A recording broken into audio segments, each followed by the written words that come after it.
Vamos a grabar la presentación. Voy a presentar a Anneliese Dörr, que es nuestra expositora.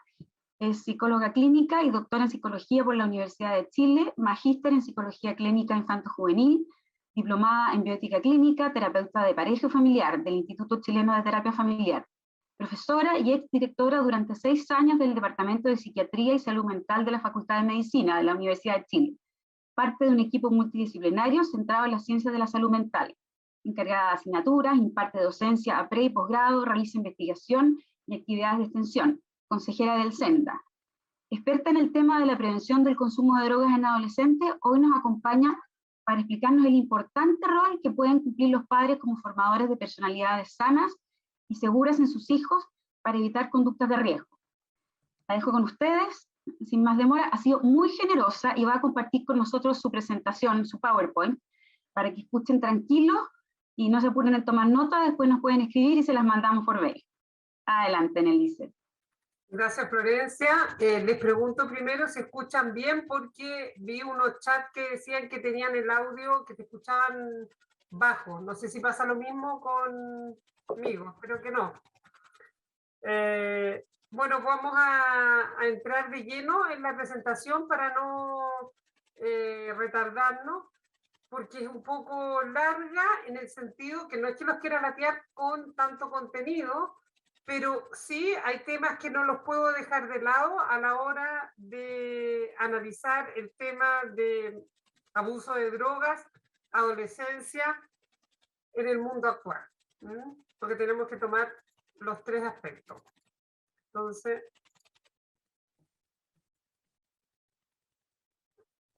¿cómo prevenir el consumo de drogas en nuestros hijos y cómo podríamos cruzarlo con el tema de las prácticas de crianza?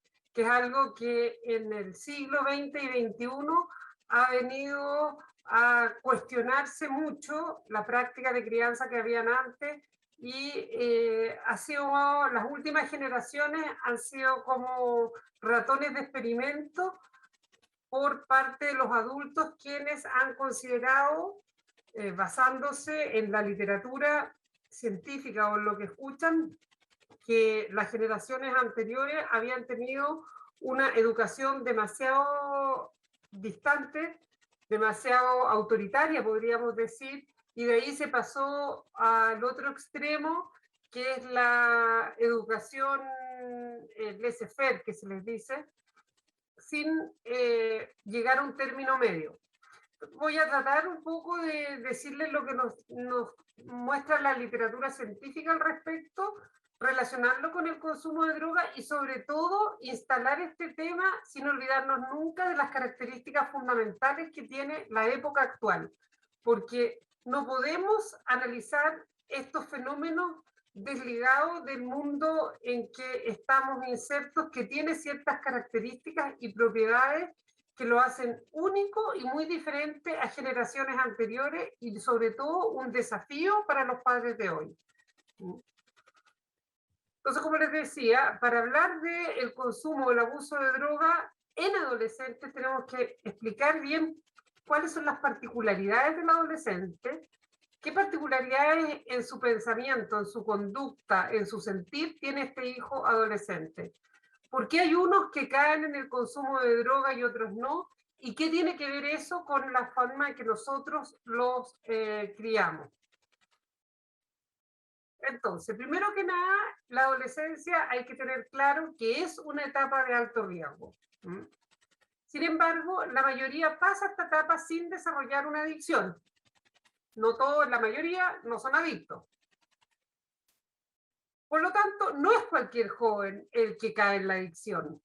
Habrían factores de riesgo que juegan un rol fundamental para que algunos caigan en la adicción y otros no. Y estos tienen que ver, estos factores, con el entorno, entiéndase, amigos, padres, educación, y sobre todo, últimamente, hay que poner la lupa en los factores de vulnerabilidad social, que nos vamos a tocar, los cuales están insertos en la cultura imperante, nuestra cultura, que han venido a denominar en los últimos 20 años distintos filósofos como modernidad líquida, cultura del cansancio,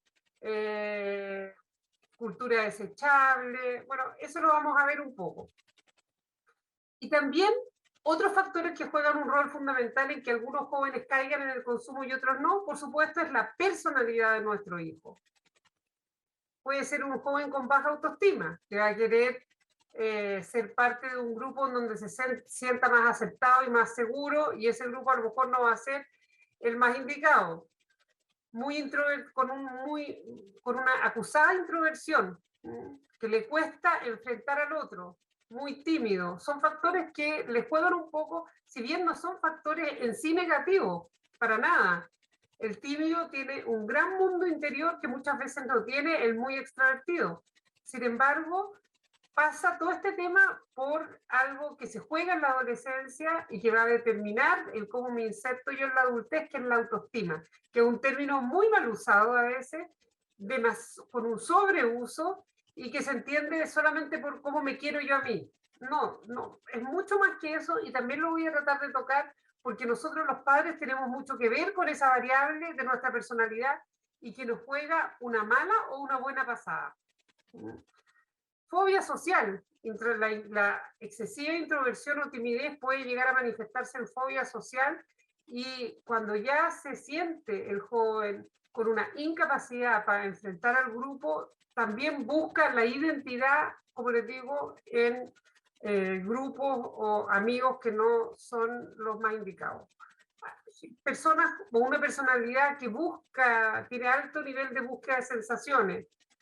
Y también se ha visto que hay una relación entre las conductas de abuso de droga y personalidad previa de hiperquinesia, déficit atencional. No es causa-efecto, sino que puede ser un rol interviniente. De manera que nosotros tenemos que tener ojo cuando tenemos uno de nuestros hijos que tenga una de estas características para estar más pendiente. En todo caso, el hecho que precisamente en esta etapa el joven tome riesgo y consuma droga, lo cual pone en riesgo su futuro, tiene relación, como les digo, con factores del entorno o socioculturales, factores psicológicos y factores biológicos. Vamos a ver cada uno de estos, el biológico, el psicológico y el sociocultural. Biológicos, ¿qué queremos decir con eso? Que nuestro cerebro en la adolescencia cambia. Voy a sacarme yo.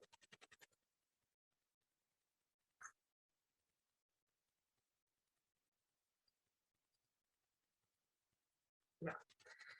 Factores biológicos tiene que ver en cómo cambia nuestro cerebro con la edad, y este cambio, que sobre todo en la adolescencia va a tener que ver con un desarrollo del lóbulo prefrontal, que va a ser el área que más nos va a diferenciar de las otras especies. Y eso se lo vamos a ver.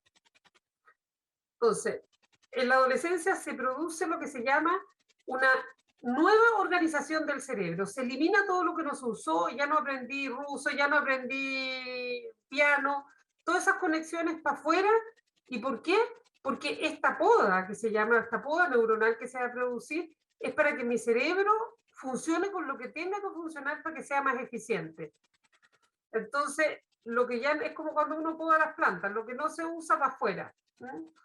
Y va a cambiar, se va a producir nuevas neuroconexiones y va a producirse un desarrollo, como les decía, en el lóbulo prefrontal. Imagínense que el cerebro de un joven es como un auto, que de repente, que antes era una citroneta el auto, y de repente le pasan un Jaguar, una cosa así, y no sabe pasar los cambios. ¿Por qué? Porque se está acomodando el cerebro. Yo siempre digo en clase a los alumnos, es como el cerebro de un adolescente, es como un queque que está en el horno, pero no está listo, y uno lo toca con un palito para ver si todavía está, si ya está cocido, y no, está húmedo todavía, no está listo. Entonces, y estos factores biológicos van a incidir en cambios a nivel de mi inteligencia. No es que sea yo más inteligente que antes, no es una diferencia cuantitativa, es una diferencia cualitativa. Mi inteligencia, mi manera de razonar, mi manera de ver las cosas va a cambiar. Voy a poder tener pensamiento abstracto. Cuando era niño, en la etapa escolar, no tenía pensamiento abstracto muy concreto. Ustedes van a ver una película de cowboy con los niños o de lo que sea, y el niño lo primero que va a preguntar y va a querer saber, un niño escolar, quién es el bueno y quién es el malo.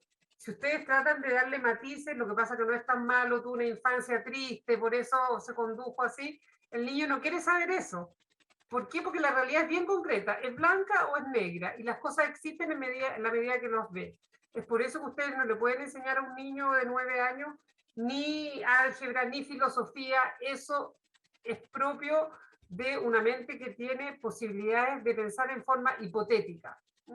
Entonces cambia mi pensamiento, cambia mi inteligencia, por lo tanto cambia además la forma en cómo yo voy a sentir las emociones.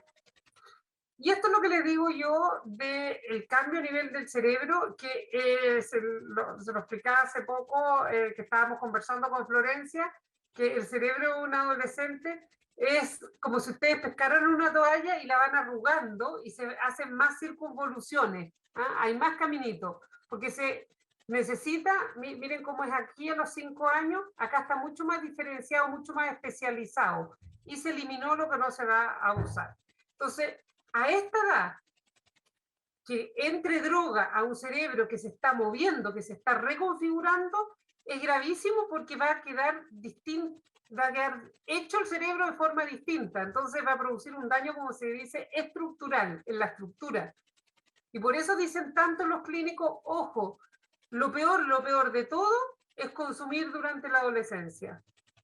No es que diga consuman después, pero hay más posibilidades de revertir el daño cuando el consumo ha sido más tardío que revertir el daño cuando el consumo es a esta edad porque produce un cambio en la estructura.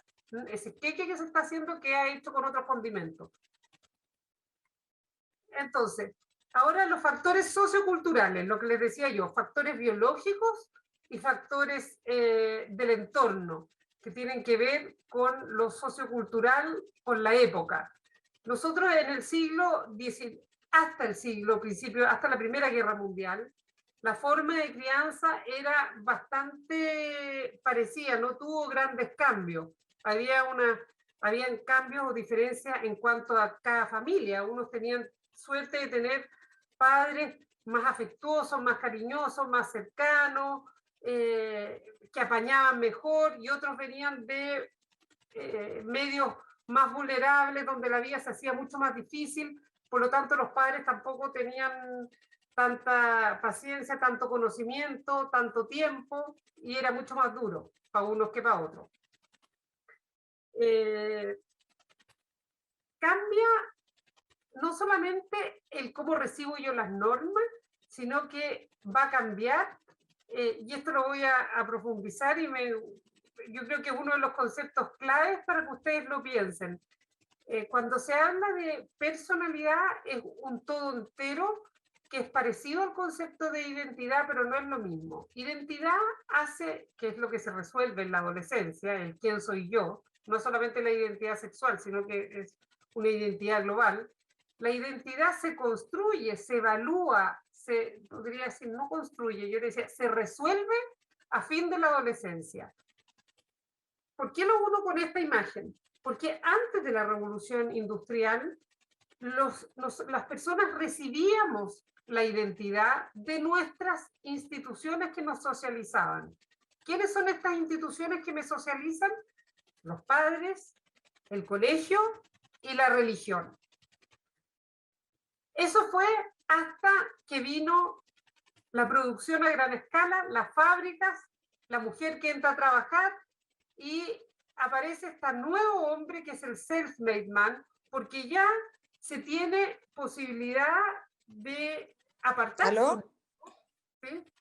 Apartarse un poco de lo que mi padre quiere, o que yo tengo que ayudar a mi padre para pasar el próximo invierno. Puedo irme a América, pero voy a respetar mis instituciones socializadoras. Pero aparece este self-made man. Puedo irme de la casa, puedo irme a buscar mi destino. Hay una posibilidad de construir la identidad, que antes no había, antes se recibía. Sin embargo, en el último tiempo, en los últimos años, les diría yo, en los últimos 50 años, si no 40 por ahí, la identidad ya no se construye, sino que en Occidente, ojo, siempre estoy hablando de Occidente, ya no se recibe, de las instituciones socializadoras tampoco, se vuelve a recibir, pero ahora recibo la identidad, el quién soy yo, la recibo de los medios de consumo. Soy el celular que tengo, la ropa que uso, dónde vivo, y los medios de consumo necesitan que uno consuma. Entonces son efímeros. ¿Y qué es lo que busca el joven? El joven busca algo permanente, busca saber de dónde, quién es, a qué grupo pertenece, diferenciarse de los otros. Entonces, ahí caen en los grupos, ahí ustedes pueden ver todo tipo de tribus urbanas. El fenómeno de los tatuajes tiene que ver con eso. Piensen, el tatuaje, ¿qué es lo que es un tatuaje? Un tatuaje es una marca que no sale. Es la búsqueda de lo permanente. ¿Qué es lo que hacía un pirata antes cuando se tatuaba y tenía que estar siempre en alta mar, fuera de su hogar? Buscaba algo que le recordara su identidad, la niña que le había gustado, su hogar. Bueno, algo de eso tiene que ver hoy en día, que ya no se construye la identidad, tampoco se recibe de las instituciones como la religión, los padres y el colegio, sino que se recibe de los medios de consumo. Ahora, no todos les pasa lo mismo. Hay aquí es donde juegan los factores individuales. Si yo tengo una personalidad más frágil, más vulnerable, que no vengo full equipo con alguna, podríamos decir, atraso en la maduración, sea que se me manifiesta en un déficit atencional, etcétera, más disfuncionalidad a nivel de la familia, más este medio actual, ahí es un joven de riesgo, este medio actual, les quiero decir yo, que busca que la identidad se reciba a través del consumo. Entonces, ahí es donde aparecen estos nuevos conceptos de sociedad líquida, no sé dónde piso, todo cambia, todo efímero, y tengo mucho riesgo de caer en alguna conducta de riesgo. Entonces, la crianza hoy en día ya no es como la madre en la casa, sino que eso es lo que nos toca. Muy saturada, muy sobrepasada, ¿ya? Y el que más recibe esto es el niño. Entonces ya no está ese tiempo ni esa guía que era antes. Y es lo que les digo yo, que va a provocar una identidad que no se logra siempre resolver con éxito en la adolescencia, y un no saber para dónde va la micro, que uno dice, ¿a quién le pasa esto? Uno lo ve mucho en la clínica, hay cada vez más prevalencia de trastornos de personalidad limítrofe, trastornos por abuso de droga, autolesiones, jóvenes que se cortan. Todo eso tiene que ver con esto, con no saber lo que me pasa, no saber qué nombre ponerle. ¿Ah? Una niña que se autolesiona sin intención suicida, que son los típicos cortes. ¿Qué es eso? Es no poder ponerle un nombre a mi malestar subjetivo. Y mi malestar subjetivo tiene que ver con no saber para dónde voy, no saber qué me pasa, por qué tengo pena, por qué no. Que es algo propio de la adolescencia. Ojo, sin embargo, en esta época en donde no tengo instituciones que me apañen un poco, que me contengan, que me guíen en estas personalidades más frágiles, con disfunción familiar o con un medio excesivamente líquido, donde no hay instituciones que me guíen, pasa esto de la imagen. Esto es lo que se llama el entorno en donde crecen nuestros hijos hoy en día. Cuando yo les decía recién aspectos que tienen que ver con el pensamiento del adolescente, esto lo describió, no me voy a ahondar en esto, solamente quiero decirles que esto está muy descrito, muy estudiado por psiquiatras y psicólogos que han marcado un hito en todo lo que sea el conocimiento sobre el desarrollo evolutivo del ser humano. Y se ha visto que el pensamiento, como les decía, va cambiando. ¿Y por qué es importante saber esto? ¿Por qué se los digo yo? Porque no es lo mismo cómo me dirijo yo o cómo le cuento yo lo que sea sobre sexualidad, sobre la muerte, sobre una enfermedad a un niño de 6 años, a un niño de 9, a un niño de 13 y a un niño de 16. Tienen otra forma de conocer el mundo, de interpretarlo, y se ven afectados de distinta manera. Como les digo, es muy concreto. Un niño de 6 años tiene muy mezclado el mundo de la fantasía con la realidad. Ustedes no pueden hablarles tampoco, no es yo diría lo más recomendable, por ejemplo, hablarles de muerte desde una visión muy adultocéntrica, porque no le pueden dar un sentido, porque el niño es muy concreto. A la hora que ven que el ser humano con la muerte se desintegra y se desaparece en gusano, eso puede producir pero todo tipo de pesadillas y temores y terrores que van a redundar. Bueno, y en todo tipo de información, y esto por eso se les enseña mucho en medicina también a los médicos. Los pediatras tienen que saber cómo se van a dirigir a un niño según la edad. Y fue Piaget, Jean Piaget, quien lo describió en forma magistral, que de los 0 a los 2 años yo conozco el mundo a través de todo lo que es el mundo de los sentidos, chupando, tocando, oliendo, escuchando. Y después viene la inteligencia preoperacional, desde los 2 a los 6 años, que está muy teñida de fantasía, muy egocéntrica, en donde no se está recién cuando se adquiere el lenguaje.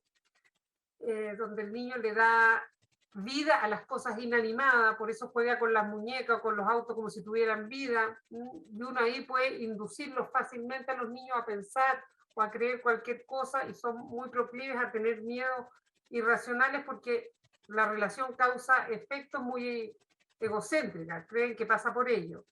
Y después viene la etapa de las operaciones concretas, la etapa de las operaciones formales, que es la etapa de la adolescencia. Y sería esta, según cómo vive emocionalmente el joven, lo describe Erikson.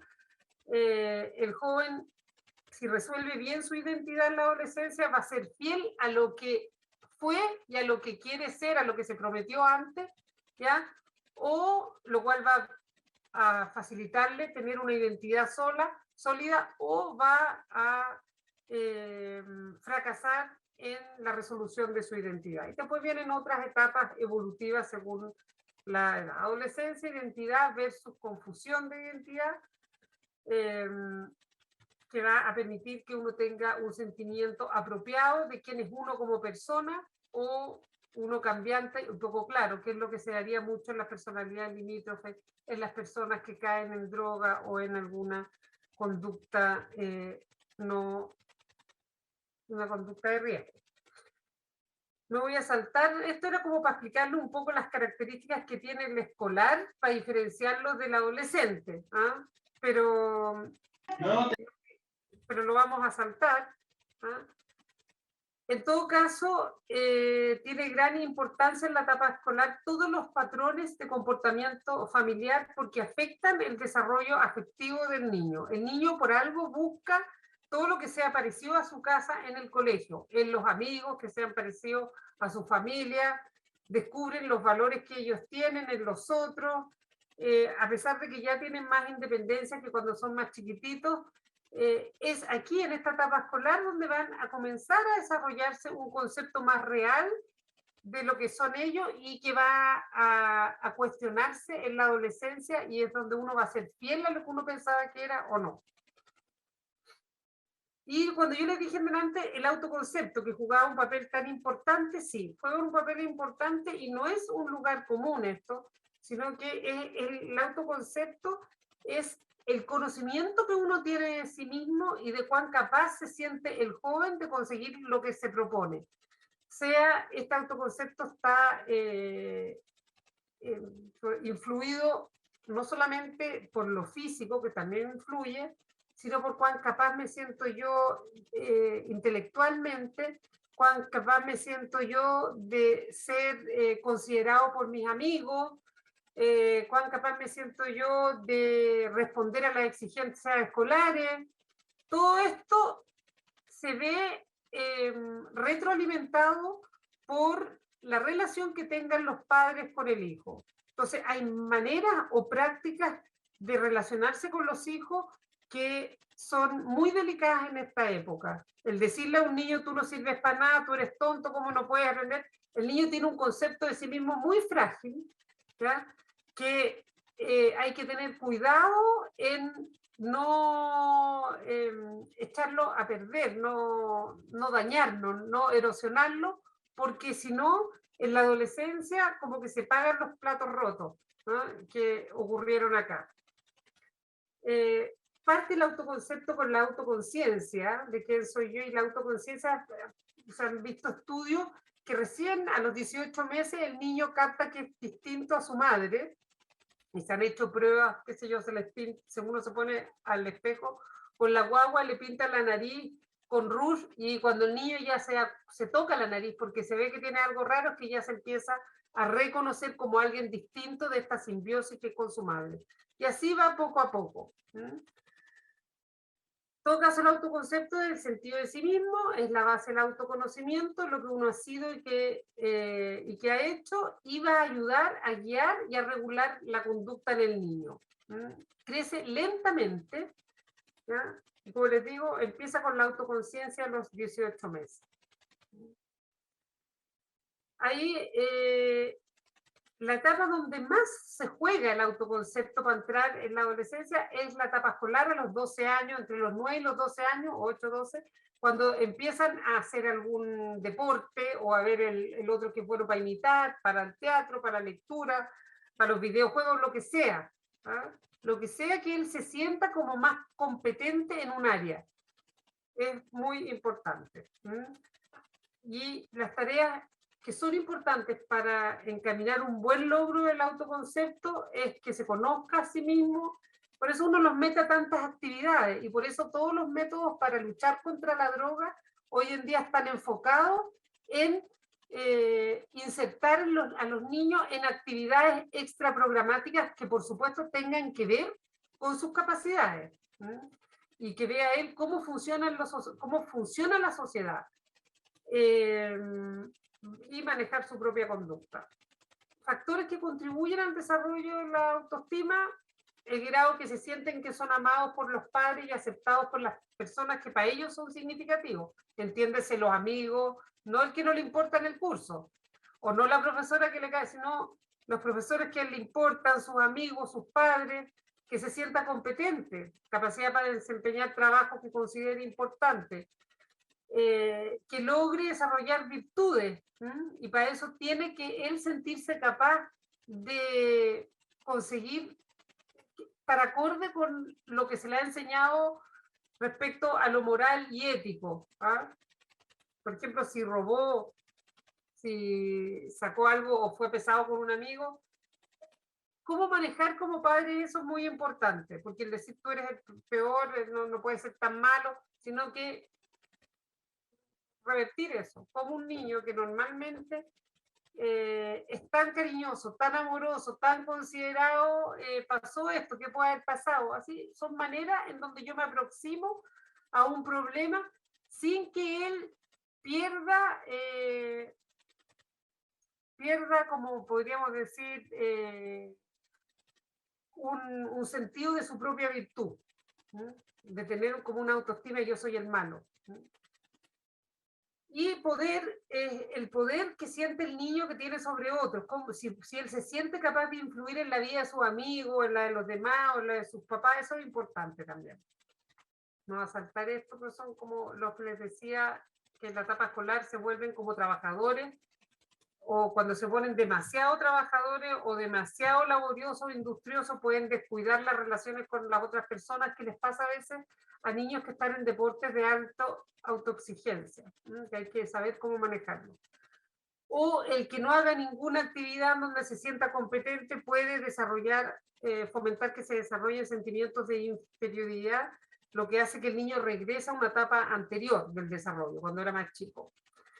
Y esto va a ser la base para el autoconcepto en la adolescencia, cuando ya el niño tiene capacidad de pensamiento abstracto, de desarrollar la realidad y ver la realidad en forma hipotética, que no es tan así, podría ser. Entonces cambia la forma de pensar en el adolescente, y esto le da una nueva libertad para conceptualizar la realidad diferente a la de sus padres. Y ahí empieza el joven a cuestionar todo lo que ha aprendido de sus padres, y si no fuese así, y si hay otros que piensan distinto, pero tampoco tiene todavía suficiente solidez en sus conocimientos. Entonces hay una gran inseguridad cuando se lo cuestiona. Aquí me gustaría a mí que después me preguntaran sobre el tema de cómo manejar esta, como podríamos decir, tendencia al niño a discutir, y que por otro lado, si uno no le cuestiona nada, tampoco es bueno, ¿no? Porque hay una cierta, bueno, eso veámoslo después, si no me voy a ir muy por las ramas, ¿no? Bueno, el autoconcepto al principio de la adolescencia es muy segregado, es bueno para unas cosas, no para otras, creen que soy bueno, pero en el fondo no, se va integrando de a poco. Se empieza de a poco. Esto como se va evolucionando en la adolescencia, es cuando el joven, como les decía, estos cambios biológicos se manifiestan también, estos cambios en el cerebro se manifiestan también en lo físico.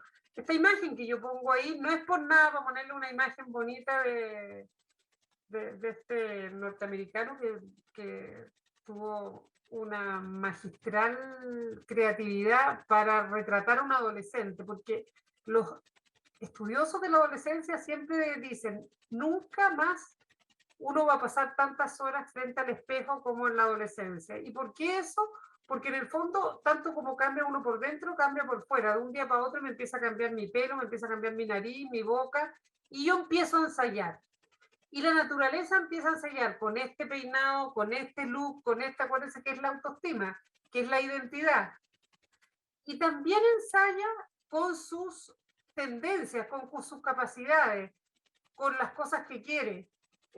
La naturaleza está ensayando entera. Entonces, ustedes ven en sus hijos adolescentes que un día quieren una cosa o están muy activos y al otro día están echados en un sofá, ¿no? Entonces, mientras más tendencias opuestas coexistan en esta adolescente, mejor. Más está ensayando la naturaleza. Más va a podar después, iba a decir por aquí no, por aquí sí. Entonces, eso no es para alarmarse, sino que es parte. ¿Cuáles son las características generales de la adolescencia? Primero que nada, que no tienen un sello personal, no hay un carácter fijo. Y por eso esa queja que tiene el adolescente, que nadie me comprende, viene de que él tampoco se comprende. Y esto tiene que ver con lo que yo les decía al principio, es un queque que está en el horno, que no está listo, ¿no? Es un periodo de transición, no es un estado fijo. Se da en la mujer entre los 13 y los 19 años y en los hombres entre los 14 y 22. Se podría decir, en promedio. Hay una mayor tendencia a la soledad y reflexión, y hay un cambio en la vivencia del tiempo y del espacio. El tiempo, cuando uno es niño, no hay tiempo futuro. El futuro, que es el proyecto, que son la planificación, lo que voy a hacer, la agenda, eso lo lleva la mamá y el papá. Hoy día vas a ver solamente una hora de videojuegos, vas a hacer tus tareas, otro, vamos a ir al dentista. Eso. El niño es un puro presente. Al niño ustedes lo ponen en un auto, 10 horas para ir de Santiago a Osorno, y el niño empieza por Providencia, no sé, a los pocos minutos a preguntar cuánto falta. Porque el niño quiere jugar, y cuando ustedes les dicen falta 10 horas, ¿qué son 10 horas?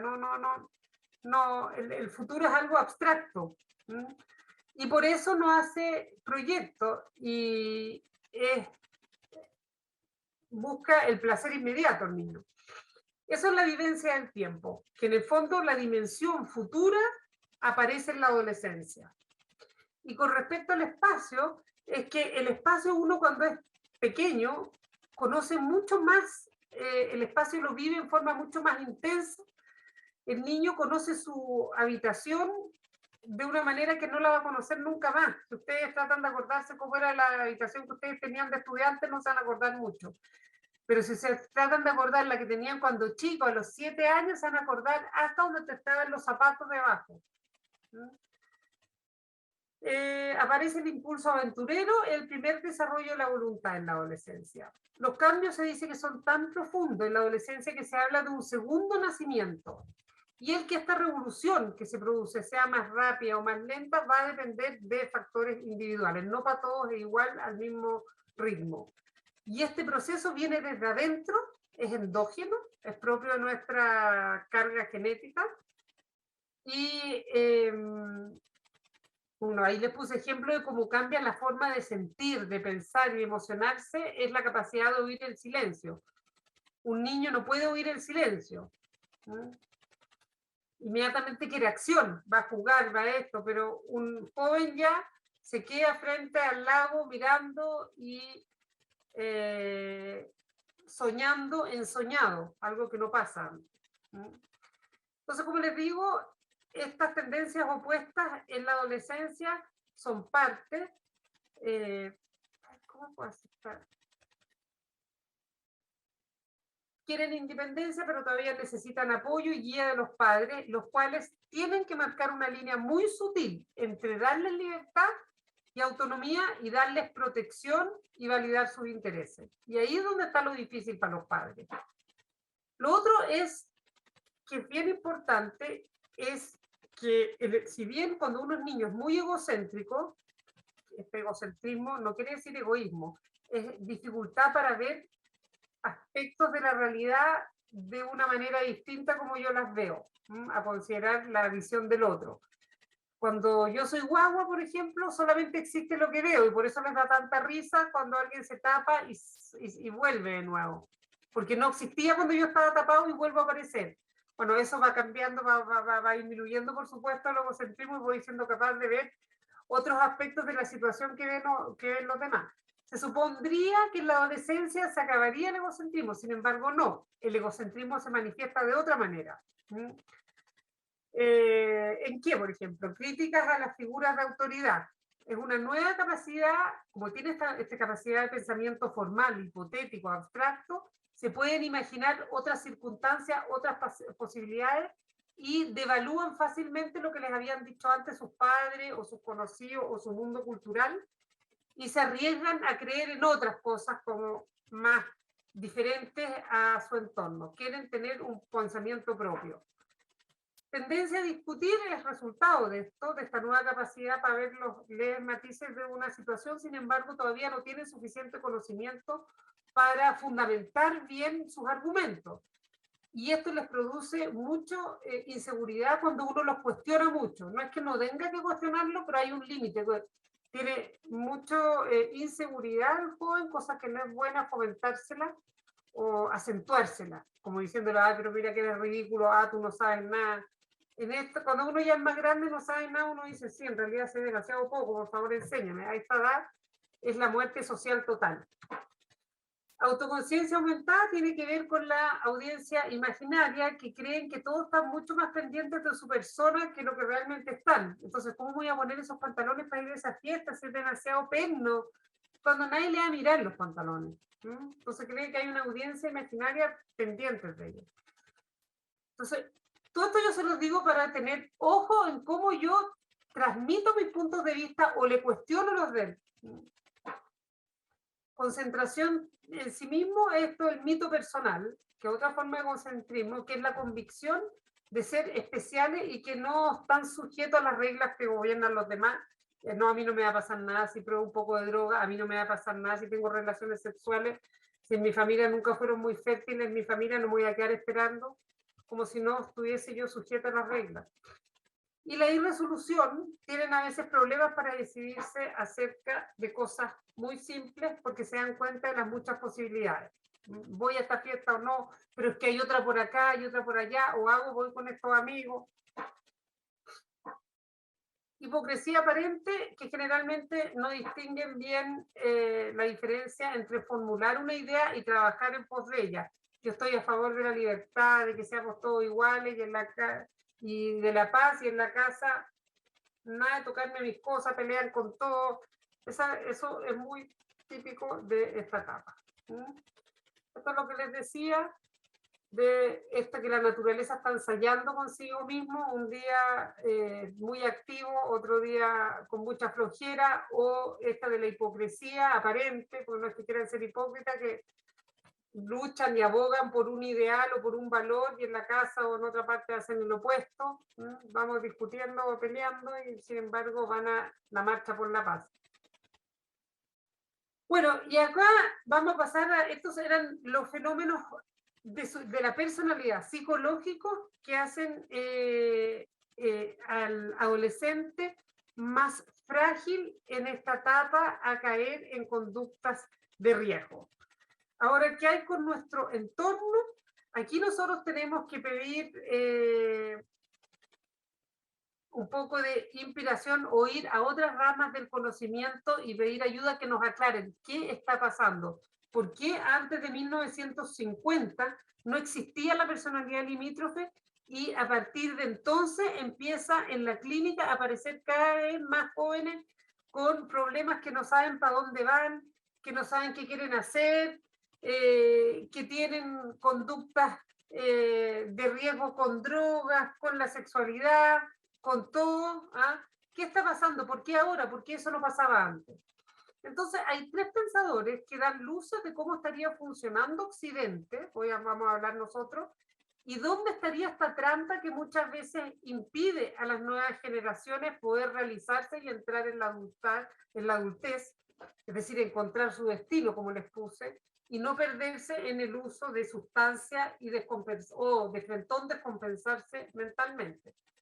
Tenemos a este italiano, Luis Soja, que él trabaja el tema de cómo se relaciona el hombre con los demás y dice que hoy en día estamos en una suerte de muerte del prójimo, que en el siglo XIX Nietzsche habló de una muerte de Dios, ¿ya? Y hoy en día en esta sociedad de masas, con tanta gente, con tanta sobrepoblación, y con con la sobrepoblación y con la tecnología, el hombre necesitaría protegerse de este otro invasor, ¿ya? Y se protege de este otro con una imposición de un yo autárquico, yo por sobre los demás, a mí no me molesten. Y el otro, esto ya contra los otros o por los otros, pero es un sentirse invadido y uno poner rejas y ahí lo vamos a ver un poquito más. Después estaría Chulhan, que trabaja también el tema de cómo se relaciona el hombre con los otros y habla de la sociedad de la hipertransparencia. Y Zygmunt Bauman, bueno, Chulhan es un coreano alemán, ha vivido siempre en Alemania, es alemán. Y Bauman es un polaco que trabajó el tema de la tradición, que es lo que yo le hablaba de la identidad antes, de cómo nosotros antes recibíamos nuestra identidad a través de las instituciones que me socializan y van transmitiéndome los valores y la tradición. Y esto estaría en crisis, dice Bauman, ¿ya? El tema de transmitir mi tradición, la tradición occidental es greco-romana, judeo-cristiana. Ahí estamos parados nosotros, ¿no? Y según no solamente Bauman, sino que Ricoeur, Heidegger, varios filósofos del último siglo dicen que nuestros mitos que provienen de la tradición greco-romana, judeo-cristiana, estarían erosionados. Entonces no se estaría transmitiendo nuestros valores y nuestras tradiciones a la generación que viene. Y es una modernidad, dice Bauman, líquida, donde todo cambia, donde hay fragilidad en los vínculos, en todo. No sé cómo sacar esto. Entonces, para hablar de la adolescencia, ¿cuándo terminaría la adolescencia? Esto, como les digo, depende de cada joven. Hay un promedio en los hombres 22 años, las niñas de 19, pero es difícil de determinar. Sin embargo, tiene mucho que ver con la cultura donde uno esté inserta. En las culturas menos sofisticadas, la adolescencia, el adolescente es ya un adulto está listo para el trabajo y para el matrimonio. En las culturas más sofisticadas, al adolescente se lo considera un niño. Yo creo que es lo que nos está diciendo la neurociencia, no es que yo crea, sino que la neurociencia nos está dando luces que no es un adulto y tampoco es un niño. Es un cerebro que se está moviendo, que está cambiando y que es muy delicado porque cómo pase esta etapa va a depender cómo se inserte en la adultez. En Chile es cuando ya no pide dinero en todo caso. En todo caso, en la etapa de la adolescencia es cuando se juega la identidad, cuando no se logra resolver la identidad, habría una confusión de identidad y no se lograría la virtud que es ser fiel a lo que yo siempre quise ser o que quiero ser. Y hoy en día es muy difícil acceder a este periodo de adultez. Eso es lo que les quiero transmitir. No es fácil, era mucho más fácil antes. ¿Y por qué? Porque la adolescencia en la sociedad actual es un desafío mayor. Por lo que les decía que nos dice Bauman desde la sociología, lo que nos dice la filosofía con Heidegger y Chulhan, que es este exceso de tecnología y esta sociedad del cansancio, y la psiquiatría le ha pedido estos conocimientos para explicarse por qué estoy lleno de personalidades limítrofes, por qué estoy lleno en la clínica de problemas de droga, por qué estoy lleno de problemas cada día más, de niñas que se cortan y que no saben qué les pasa, qué está pasando. Explíquenme, dice la psiquiatría, a la filosofía y a la sociología. ¿Por qué puede ser difícil acceder entonces? Por lo que les decía, por las instituciones socializadoras que están en descrédito, la familia, el colegio, la religión. La familia, los padres. Antes se había estudiado cómo se educaba. Se ha visto que hay tres, en el fondo, maneras de ser padre, o padres que educan de manera muy permisiva, o muy dictatorial, o muy autoritario.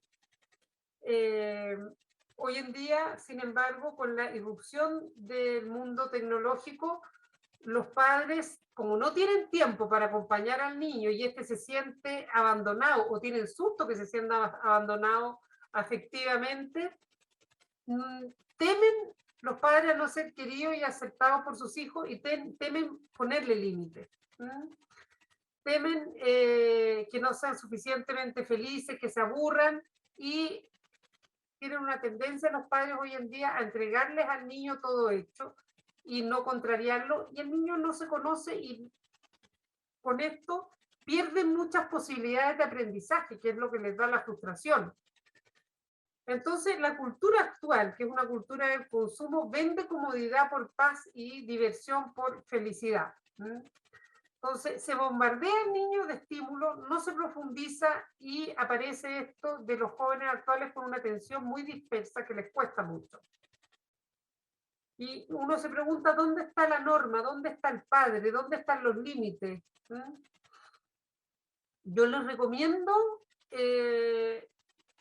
poner en YouTube, escuchar a este Emilio Calatayud, que es un juez de menores del país de Barcelona, un lugar cerca de Barcelona. No era cerca de Barcelona. No me acuerdo de España, pero es genial el tipo, ¿eh? Porque tiene mucha experiencia, trabaja con jóvenes infractores de ley. Y se da cuenta cómo ha cambiado en los 50 años que lleva de ejercicio la juventud. La escuela, como yo le decía, que antes era una institución socializadora de respeto y todo, hoy está desacreditada, está erosionada, ¿ah? No todas por igual, pero sabemos que las instituciones socializadoras en general están en crisis. Esto era impensable, ¿eh? Tirarle un jarro de agua a una ministra de Educación, ¿eh? Insultar que el profesor no sea un guía como era antes, cuestionar a los profesores o los profesores tampoco tener claro hasta dónde poner el límite de lo que ellos pueden transmitir y lo que no. Vemos en ciertos colegios que se pasa de adoctrinamiento al laissez-faire. La religión, este cuadro pintado por Camilo Mori, ¿eh? Donde se iba a misa al alba, es impensable pintarlo hoy en día, porque no es una experiencia que se viva. La religión que transmitía los valores y las costumbres está desacreditada. No quiere decir que vayamos a vivir sin religión, eso es imposible, es parte del ser humano, pero está erosionada, está en crisis, está cuestionada. Entonces, las instituciones socializadoras han fracasado y han sido reemplazadas por un consumo excesivo, donde no hay soporte y orientación institucional para hacer la transición del desarrollo. Tenemos esta modernidad tardía, donde el joven es dirigido por otros. ¿Y quiénes son estos otros? El consumo, la tecnología y las drogas. Que va a producir esto, confusión de identidad, y que hoy en día se logra la identidad a través de una determinada imagen que es validada por los otros a través del consumo y de los deseos narcisistas. Los individuos, como dicen estos filósofos, se los ha dejado solos con sus propios recursos, esto es bien interesante, con sus propios recursos internos. Es decir, no hay estas instituciones socializadoras que eran una especie como de contención, de soporte. Yo no quiero decir que para todos, para unos más, porque no es que no están, pero están dañadas, están erosionadas, están cuestionadas, entonces no logran transmitirse o funcionar con la firmeza que deberían.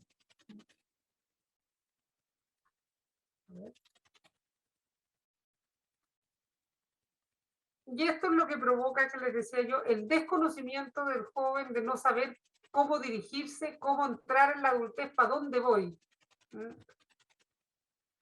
Y lo que les decía Soja en su obra La muerte del prójimo, en la sociedad actual hay una pérdida de la cercanía. Primero había dicho Nietzsche, muere Dios, y ahora muere el prójimo por estas dos razones, sobrepoblación y tecnología, todo esto se los dije. El hombre en la ciudad, cada vez más rodeado de extraños, necesita poner distancia y protegerse de estos otros, y así se exacerban los valores narcisistas y egocéntricos, y ustedes ven que el teléfono se llama iPhone, perfume se llama egoísta, hay un yo autárquico, que los deseos de uno tienen que ser satisfechos, ya sea sin los otros o con los otros. Y la tecnología, que viene a aumentar la posibilidad de comunicarse, sin embargo, si no se usa adecuadamente la tecnología, se produce la paradoja del Internet, esta ilusión de estar conectado con un ser no real, no cercano, a quien no se puede tocar, crea un vacío. En el fondo, la paradoja del Internet es que estoy solo, me produce un vacío, porque por mucho que tenga 100 amigos, el ser humano es un ser social y necesita la cercanía, no la lejanía. La lejanía genera daño psicológico. Lo que les quiero decir, que Luis Soja, Chul-Han y Zygmunt Bauman, los tres llegan a lo mismo, que el joven de hoy en día vivencia una suerte de vacío existencial. Cada uno lo atribuye, lo trata de interpretar de distintas maneras, pero en suma es lo mismo. Uno, este vacío por no tener a un otro cercano, por la soledad de este mundo individualista. Bauman dice que la sociedad, la modernidad líquida, porque ¿cómo interpreta el vacío? Que también habla de vacío, se los puse ahí en rojo. Dice que estamos en una modernidad líquida, acuérdense que ya las tradiciones no se consideran, y esta modernidad líquida sufre muchas modificaciones en la familia, en la escuela, en el trabajo, que son lo que normalmente formaban mi psiquismo, y lleva a sensación de vacío, a pérdida de sentido. Y esta pérdida de sentido se busca en especial, dice Bauman, a través del uso de drogas, de autolesiones o de tecnología. Las relaciones son provisorias, muy frágiles, los vínculos son débiles, y se busca la satisfacción inmediata. ¿Qué problema se produce? Problemas de identidad. Soy lo que aparezco, pero no sé lo que siento. Heidegger dice lo mismo, que uno se hace en el mundo de donde no es que yo vengo hecho, sino que yo estoy determinado por el mundo donde nazco, por el lenguaje que me transmiten, por las normas que me transmiten, y si esto está erosionado, va a haber un resultado que no es lo mejor que uno puede esperar. Y Chul-Han, que habla con este concepto de la hipertransparencia en su obra de La sociedad del cansancio, que es una sociedad que conlleva un malestar y una dificultad de adaptación, lo cual genera también vacío y sin sentido con el cambio del mundo técnico. Se cae, dice, estos jóvenes, dice que son amigos de las redes sociales, carecen de la negatividad del otro. El otro que está virtualmente, que me aplaude, que me hace un link, una carita, una sonrisita, no existe. Eliminan las diferencias y no aguanto cuando hay diferencias. Mi autoestima se ve inmediatamente vulnerada, porque el otro, cuando existe realmente, yo puedo aceptar mucho más la diferencia porque veo matices. En el mundo tecnológico no veo matices. Entonces, el otro que es constitutivo para la formación de un yo estable desaparece y se cae en el vacío y finalmente sobrevienen sentimientos depresivos. Esto es lo que les decía yo. Occidente proviene de una tradición greco-romana judeo-cristiana, en la cual, según Ricoeur, nuestros mitos de esta tradición greco-romana judeo-cristiana estarían erosionados. Y Heidegger dice que en esta época se vive bajo el erosionado, y si esto se refleja en que uno vive bajo el dominio del se dice, se hace, ¿no? Lo cual, dice Heidegger, hace que el joven se aleje de sí mismo y no tenga la calma para reflexionar bien para dónde quiere ir. Y comienza a vivir así en función de lo que los otros hacen para ser aceptado. Estos eran los estilos de crianza, padre dictatorial, donde hay un control de comportamiento y actitudes. Esto era lo que había hasta la Primera Guerra Mundial, mucho intento de ajuste a estándar fijo y rígido, y el valor por sobre todo el de la obediencia. El padre permisivo, menos exigente, permite regirse a sí mismo al niño, ausencia de estándar fijo, pocas reglas, consultan las reglas y las decisiones con los niños y no hay castigo. ¿Cuál es el problema del padre permisivo? Que genera mucha inseguridad en los niños, porque los niños no tienen conocimiento suficiente ni experiencia de la vida suficiente para saber lo que les conviene. Entonces, si yo le voy a consultar al niño cuando está lloviendo si quiere o no ponerse el chaleco, y le voy a dar argumentos que si no se lo pone se puede resfriar, es decir, se puede resfriar futuro, algo que para un niño no existe, el niño me va a decir, no, no me quiero poner el chaleco. ¿Qué va a pasar con el padre? Va a tratar de empezar a disuadirlo, pero ¿qué te cuesta? No seas pesado, hazme este regalito, ponte el chaleco, y el niño empieza a muñequear porque le pica el suéter y no quiere ponerse, es presente inmediato, no, no me lo quiero poner, pero si ustedes ven, el niño se siente mal después porque dijo que no, no sabe por qué se siente mal. Se siente mal porque el papá se enojó porque no se puso el suéter. Pero lo injusto es que al niño se le hizo la pregunta. Al niño se le dio la posibilidad de elegir y no le gustó la respuesta. ¿Entiendes? Por eso hay ciertas cosas que el niño puede decidir y otras no. El niño no decide si ir o no al colegio, porque si va a depender de él, va a decidir no ir. ¿Entiendes? Entonces, ese es el problema de los padres permisivos, que al no tener, al tratar de explicar sus reglas, con fundamento y todo, en un psiquismo, como les decía yo, que tiene otra temporalidad, que es concreto, que no tiene la suficiente experiencia, el niño va a tomar malas decisiones, al padre no le va a gustar, no va a hacer las mismas decisiones que se toman sus compañeros, no va a saber qué hacer y qué no hacer. ¿Y qué pasa con el padre autoritario? Se podría decir que no quiere decir autoritario con el sentido de no considerar, sino que poner límites. Tratan de dirigir al niño, tener un control firme cuando es necesario y expresar también la explicación. Se respeta aquí la personalidad, la opinión e intereses del niño. Bueno, los estudios que han hecho los norteamericanos, que han hecho con grandes poblaciones, han concluido que el padre autoritario es el hijo de padre autoritario, es el hijo que mejor le va, más seguro de sí mismo, que logra entrar en la adultez y resolver la adolescencia de mejor manera.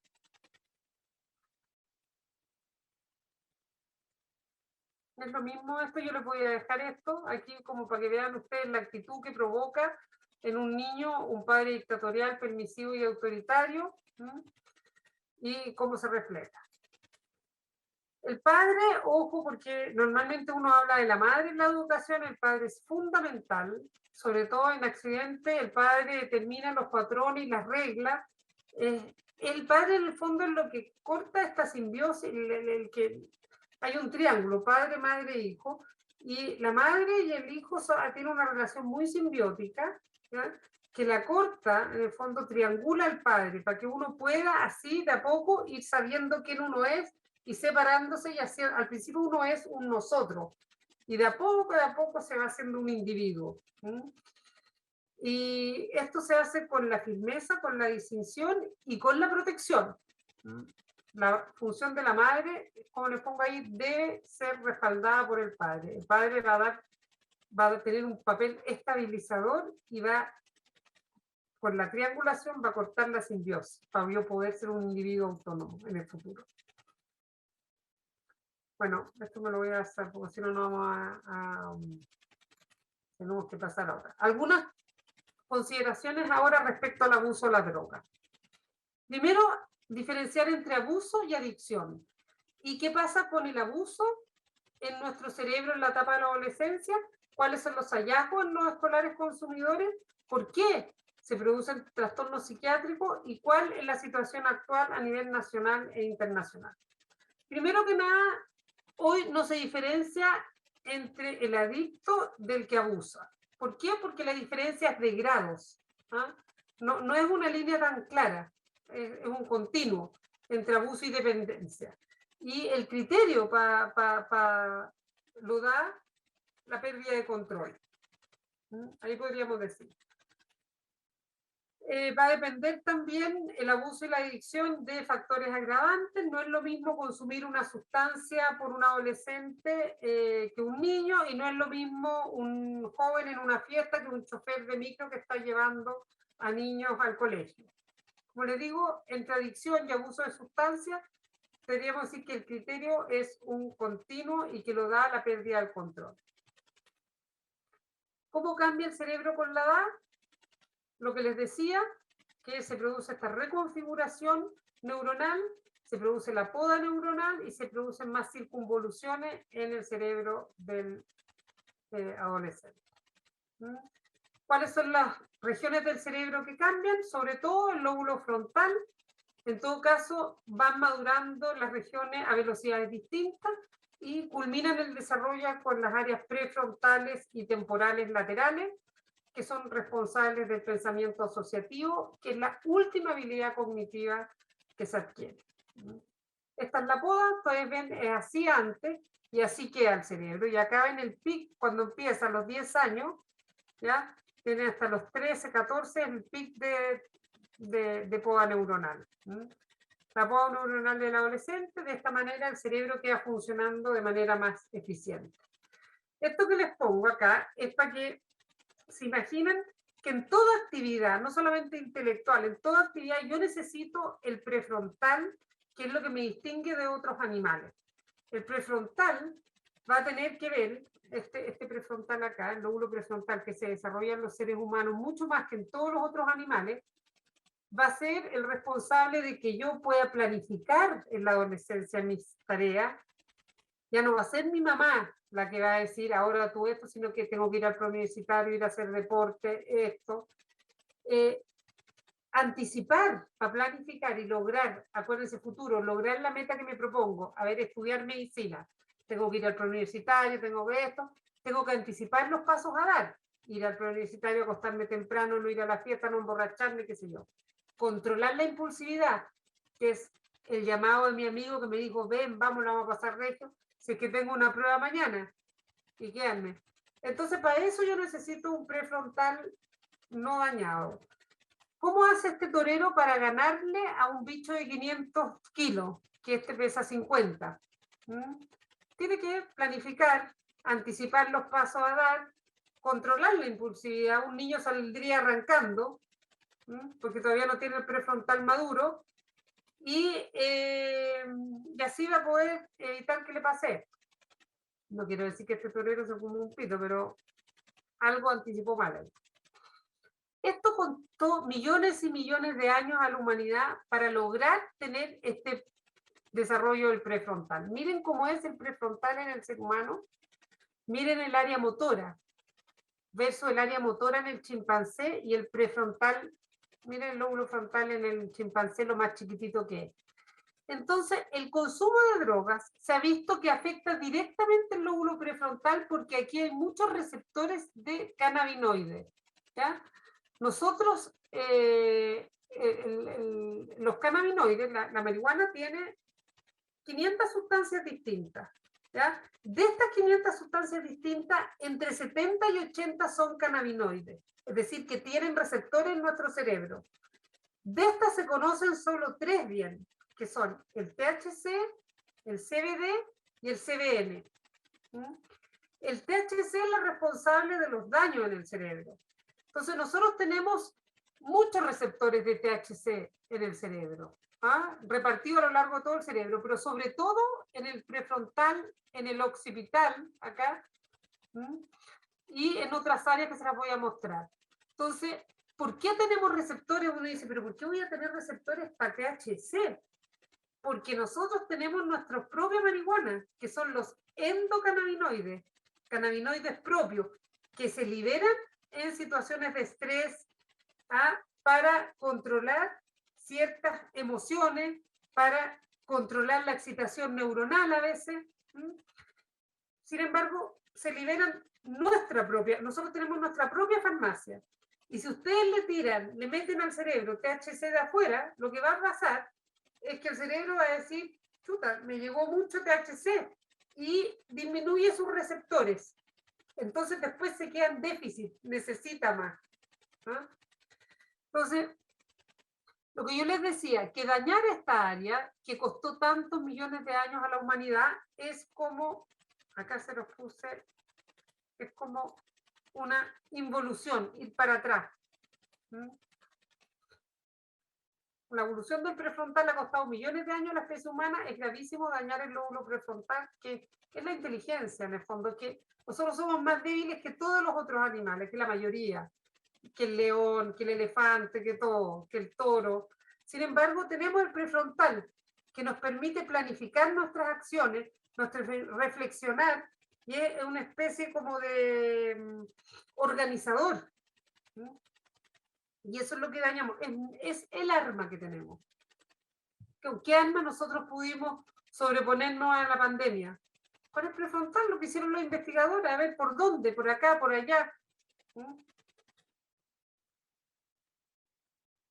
Entonces, hay estudios de alto impacto que muestran daños que provoca en esta edad el consumo de marihuana. Cuando yo digo estudios de alto impacto, estoy diciendo que hay los investigadores seleccionan la evidencia que tienen, porque si ustedes se meten a Google van a encontrar efectos de la marihuana y no van a saber distinguir cuál es la información confiable de la no confiable, no tienen por qué saberlo.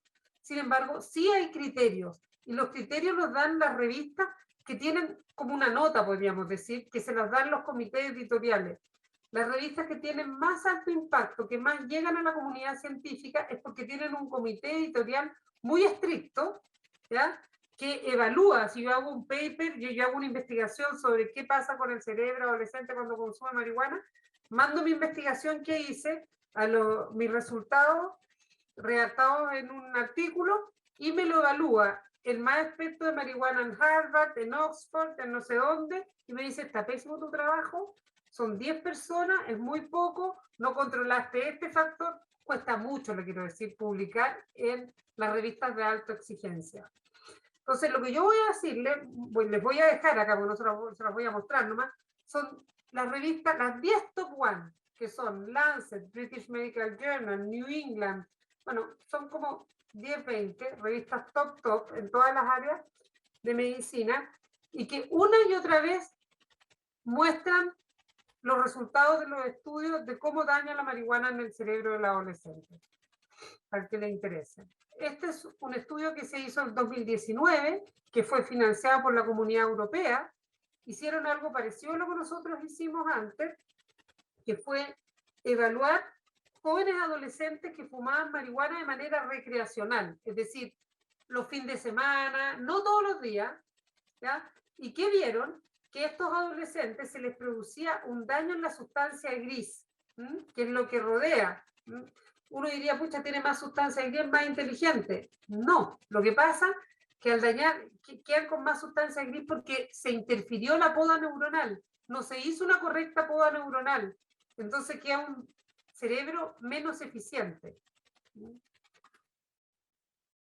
El cerebro revela un aumento en la materia gris en el cerebro de los que alguna vez han consumido marihuana. Esto explica el por qué los adolescentes fumadores están casi siempre de mal humor, lo que se evidencia de manera muy notoria y que excede lo típico y esperable respecto a los cambios de humor adolescentes. Por lo general, a esta edad el cerebro adolescente experimenta un proceso de poda, lo que yo les decía, que hace que se vuelva más delgado, ya que refina sus conexiones sinápticas. Una posibilidad que explica estos cambios en el volumen de la materia gris es que los que han fumado marihuana realmente hayan interrumpido el proceso de poda, explicaron los expertos. Todo esto fueron las fundaciones, las universidades y los institutos de ciencia que participaron en los estudios, todos los que patrocinaron, y fue financiada por la Comunidad Europea. Y los últimos años, del 2021 para atrás, voy, de las revistas de JAMA, de Lancet, lo que van mostrando los estudios sin parar, una y otra vez el daño que produce en el cerebro el consumo de marihuana. Y el daño que produce, acá les muestro 3 metaanálisis, ¿ya? Metaanálisis es cuando ya hay un comité de científicos expertos en seleccionar los estudios más serios hechos en la materia de lo que sea, de cáncer, esto de marihuana, ¿ya? Y revisan todo lo que la literatura científica de peso, seria, ha dado a conocer en el último tiempo y hacen un informe. Eso es metaanálisis. El metaanálisis del JAMA, el 2019, de la Asociación del Cannabis en adolescentes, muestra que cannabis durante la adolescencia se asocia con un desarrollo neurológico alterado, especialmente en la corteza rica en receptores de cannabinoides, y que experimentan el mayor cambio de grosor relacionado con la edad en la adolescencia media y tardía. Lancet hizo lo mismo. Y después otro metaanálisis del 2018 que afectaba el aprendizaje, que afecta la memoria a largo plazo y que afecta la capacidad de pensamiento abstracto. Aquí todo prefrontal, fíjense, pensamiento abstracto, inhibición de la conducta, memoria de trabajo, atención, velocidad y procesamiento de información. Este es el estudio que yo le contaba hace poco rato a, no sé cómo sacar esta porquería, a Florencia, que para mí este estudio que desapareció publicado el 2012 basta para haber puesto todo tipo de reglamentos y de antenas paradas con respecto al uso de la marihuana. Es demasiado impactante, porque estudiaron a 1038 sujetos que comenzaron a consumir marihuana a los 14 años y lo evaluaron en 3 momentos hasta los 38 años. Empezó como en los 70 el estudio. ¿Ya? Se lo evaluó en 3 momentos distintos, solo consumo marihuana, pero nunca dejaron. Y vieron que el CI en ellos bajó en promedio entre 8 y 10 puntos. Quiere decir, bajar el CI entre 8 y 10 puntos, quiere decir que el que era brillante pasó a normal y el que era normal pasó a limítrofe. Y también mostró que los que habían comenzado más tarde y dejaron de consumir, lograron revertir bastante el daño. No así los que habían comenzado a consumir más chicos. Y los estudios nacionales sobre consumo de marihuana en rendimiento escolar los hicimos nosotros en la Facultad de Medicina junto con la Clínica Las Condes, un estudio liderado por quien habla, con el doctor Mena, con Sandra Viane, la doctora Neubauer, y el resto del equipo que también participó, que eran Julio Figueroa, bueno, éramos como 8. Y ahí vimos nosotros, quisimos estudiar cómo afectaba el consumo de marihuana en jóvenes escolares de la media, que no eran vistos como adictos, pero sin embargo fumaban toda la semana. Hicimos 4 estudios en distintos periodos de tiempo, El segundo estudio, el más interesante, les diría yo, que vimos no solamente le evaluamos la capacidad de atención, memoria y concentración, sino que les aplicamos un neurospec, es decir, una imagen de su cerebro, cómo está funcionando bajo los efectos de la marihuana. Y se los comparó con grupos que no consumían, de la misma edad. Estos dos son los estudios cuantitativos, y también hicimos estudios cualitativos para ver cómo cambiaba la vivencia del tiempo.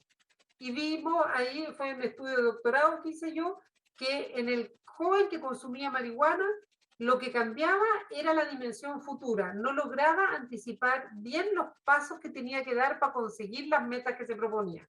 Es decir, quiero estudiar medicina, sin embargo no voy al universitario, me voy a la fiesta, me importa, y cambio de plan. Entonces no era que no hubiese planes, sino que no anticipo bien. Esos son estudios cualitativos, porque el paradigma metodológico es distinto. Yo no puedo estudiar la vivencia del tiempo en forma cuantitativa, es decir, con un cuestionario, pasado -1, presente 1, futuro 2, y tengo de 1,8 de futuro. ¿Qué es eso? Nada. Entonces se estudia cualitativamente.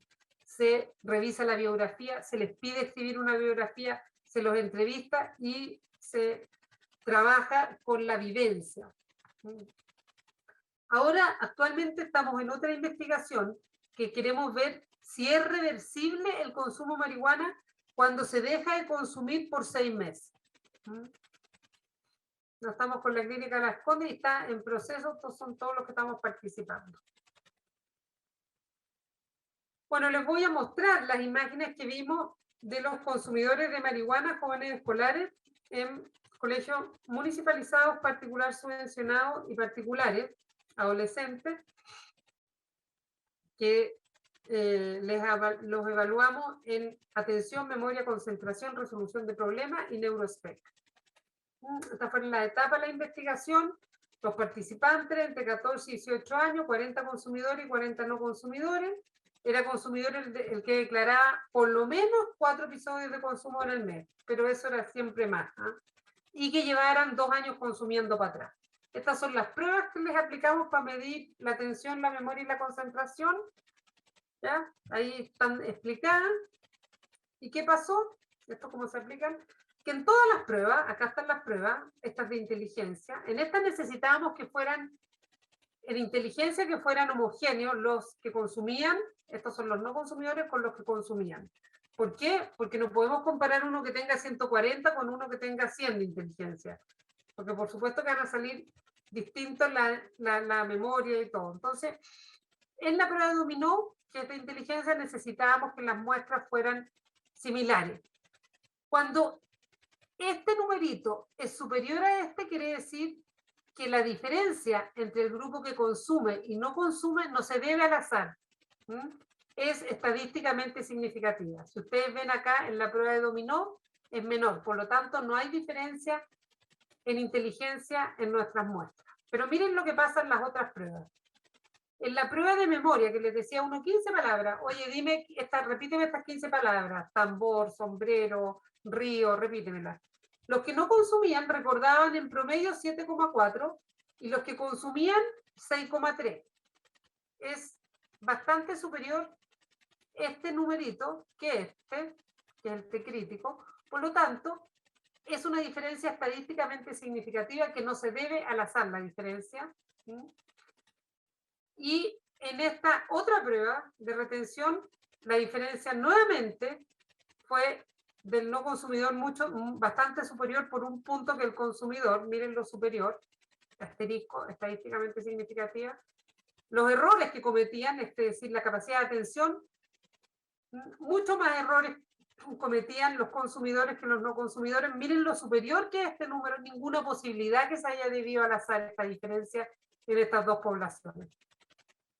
Y la figura compleja de Rey, que tendría que explicársela, pero es la prueba más importante que se les pasa, que uno les pone, se las voy a mostrar en realidad, es esta figura. Uno les pasa esta figura y le dice, primero le dice, dibújame esa figura. El cómo me la dibuja me da cuenta a mí si jerarquiza, si planifica la manera de dibujar. Porque cuando uno es chico, uno va como por ensayo y error, hace cualquier detalle, empieza por cualquier detalle. Cuando uno es más grande, piensa un poco y dice, pucha, hay un rectángulo central, hay diagonales. Entonces, hay distintas formas de copiar. La mejor forma de copiar es captar que hay un rectángulo central, diagonales, una cruz afuera y después pasar por los detalles, ¿verdad? Y la forma de copiar de más niños es ir como un puzzle. Después que me hacían este dibujo, yo le pasaba otras cosas, conversábamos, después de 15 minutos le pasaba una hoja en blanco y le decía, hazme lo que te acuerdas del dibujo que hiciste. Entonces aquí yo cuento, tiene un puntaje, ¿cuántos se acuerdan? 2 puntos se hace la cruz, 2 puntos se hace el rectángulo, 2 puntos se hacen las diagonales. 36 puntos es el máximo que se puede acordar. ¿Ya? Veamos cómo salieron los consumidores y los no consumidores. Mire, 25,4 los no consumidores, 36 era el máximo, y 17,3 se acordaban en promedio los consumidores. Es decir, algunos se acordaban, tenían 7 puntos, se acordaron de 3 cosas. Miren la diferencia entre el té observado y el té crítico. Entonces, esto quiere decir que hay un 95% tengo yo de confianza que esta población con esta, sus diferencias sean diferentes. Y solo un 5% de probabilidad que sean iguales. Si sobrepasa este número a este, es significativa la diferencia. Y si cuando es tan grande la diferencia, quiere decir que si yo paso otra prueba estadística mucho más estricta, al 99% saldría significativa la diferencia. Esta es la forma de copiar, que les decía yo, la figura de Rey, que los consumidores, el 70% me copió como un niño de 5 años, ¿no? Mientras que o de 7, 8, mientras que y solamente un 5% tuvo una buena forma de copiar, es decir, planificó, hizo una estrategia prefrontal. Los no consumidores, el 40% ya tenía una forma de copiar más adulta. Y también comparamos las notas para atrás, los promedios de los 4 años antes de que haya empezado a consumir.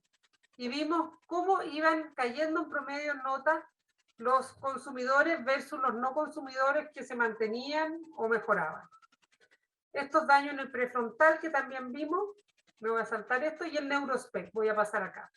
El neurospec, esta imagen del cerebro, vimos que se veían afectadas el área del hipocampo, que es un área que tiene que ver con la memoria, el área 25 de Brodmann, que es un área en el cerebro que tiene que ver con una red que comanda la regulación del miedo y la ansiedad, algo que ya habían descrito los clínicos cuando decían que el consumidor de marihuana tenía un síndrome amotivacional, estaba como desmotivado, como desganado.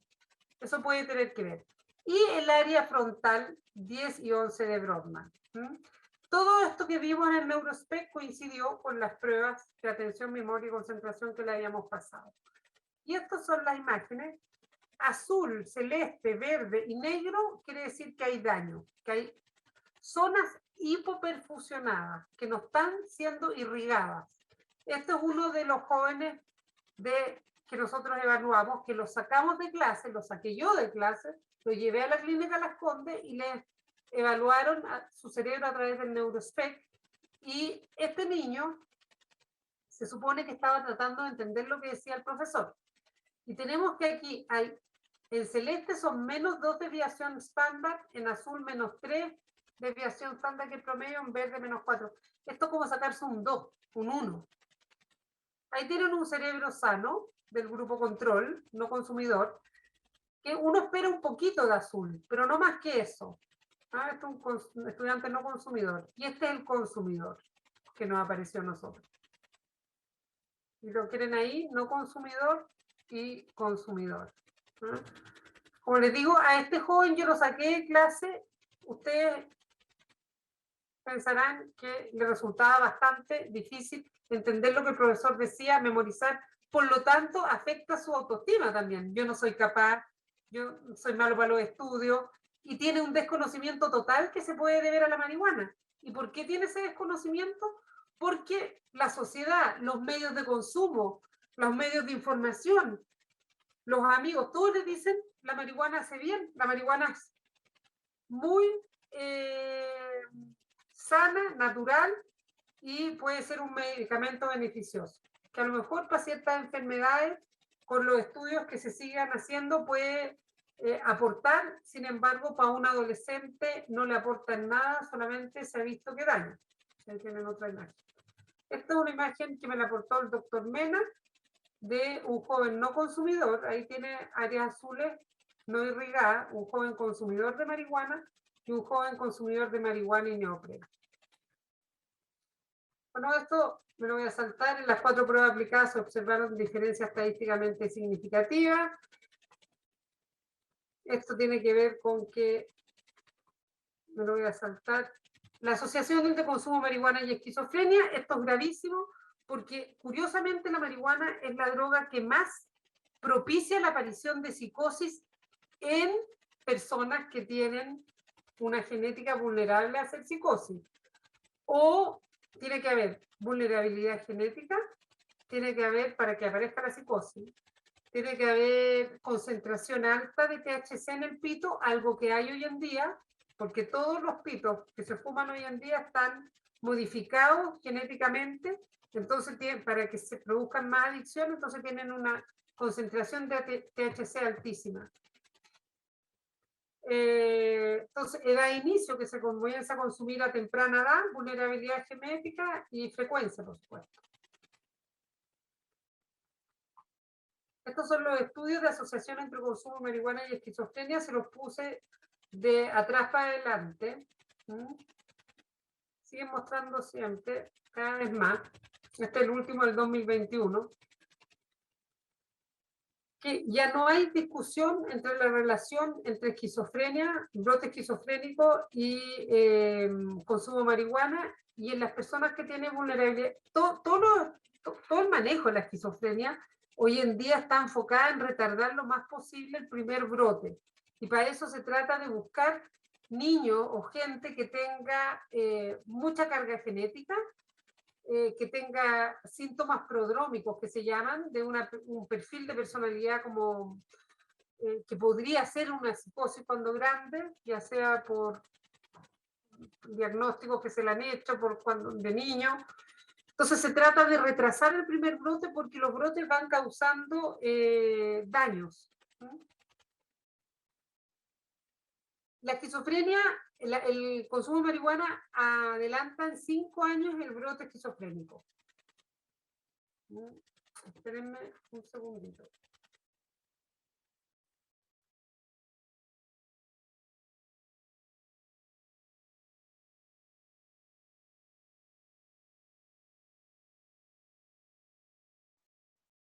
Ya, entonces. Situación actual respecto a la marihuana. Antes, la marihuana estaba ligada a factores culturales. Antiguamente no representaba un problema social. La sustancia estaba circunscrita más bien a subgrupos de la sociedad con fines artísticos, religiosos, esotéricos. Pero hoy en día su uso se masificó, se intensificó y Chile llegó a ostentar el primer lugar en consumo en Sudamérica. ¿Qué ha pasado con la legislación internacional en la lucha de drogas? Para entender esto. ¿Ya? La primera vez que hubo un intento de regular las drogas fue en la Convención de La Haya en 1912, para regular el opio.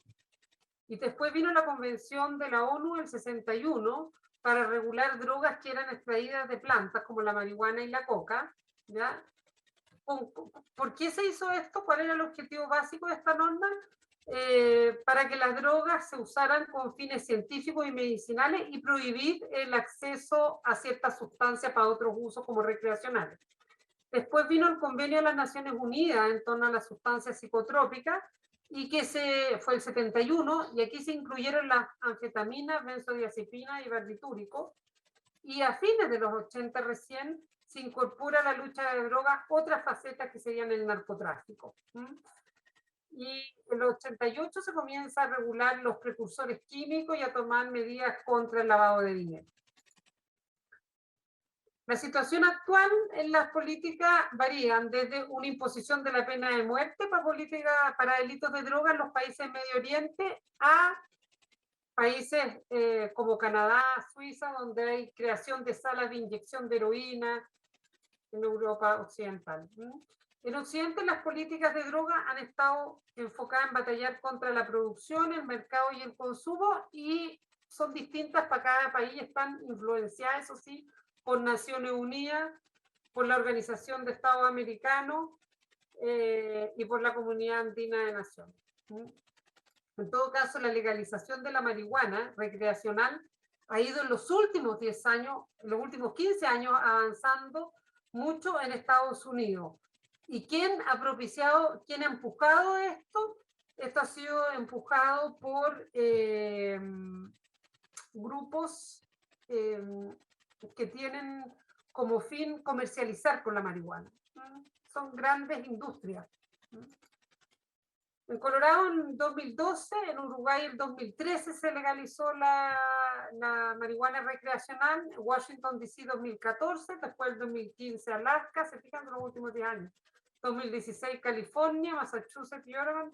Esto, mucha presión por las grandes empresas que lucran con este tema. Maine, Nevada, 2018 Canadá, Michigan, Vermont, 2020 Illinois, New Jersey, Dakota del Sur, Montana, Arizona. Ahí tienen en verde, donde han sido legalizados recreacional y medicamento recreacional y como sustancia medicinal. Solo medicinal en celeste y en gris, ni medicinal ni recreacionalmente.